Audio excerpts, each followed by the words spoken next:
అంటే ఇక్కడ రిచ్ పూరా అంటే ఎలా చెప్తాము? అంటే రిచ్ కి పూర్కి ఏమైనా మెజర్మెంట్ ఉంటుందా? ఇంత ఉంటేనే రిచ్, ఇంత డబ్బులు ఉంటేనే పూరు, ఇంత డబ్బులు ఉంటే రిచ్ అని.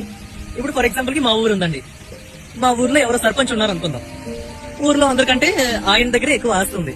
సో ఇప్పుడు ఊర్లో రిచ్ అని చెప్తే ఎవరంటాం? సర్పంచ్ గారు అని అంటాం.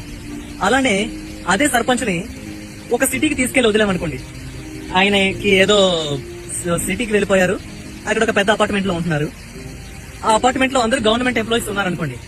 వాళ్ళ ఆస్తి ఒక కోటి, 2 కోట్లు, 3 కోట్లు అలా ఉన్నాయి అనుకుందాం. ఇప్పుడు ఎవరు రిచ్? ఈ సర్పంచ్ రిచా, ఆ government employee Richa? So government employee rich.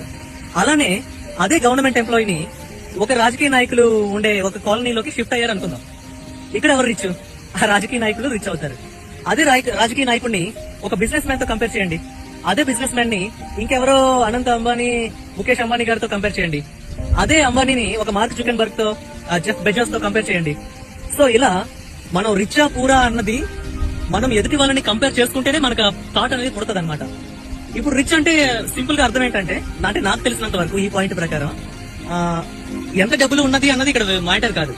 మనం లైఫ్ ని ఎంత హ్యాపీగా లీడ్ చేస్తున్నాం అన్నది మ్యాటర్.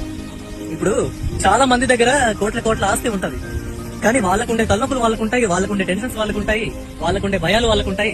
సో ఆరోగ్యం పాడు చేసుకుంటారు. ఇలాంటి